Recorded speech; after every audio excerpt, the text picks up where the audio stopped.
This time, I will decorate a casual tank top. I mark the borders of the area I want to decorate.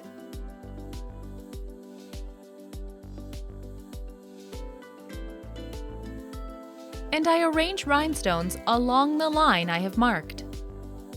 Next, I start sewing them on. I use blue 2-ply thread.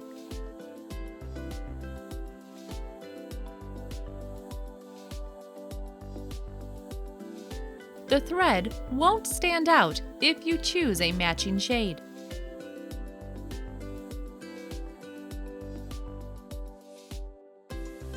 I try not to pull on the fabric. The rhinestones are placed edge to edge. I decorate the entire border.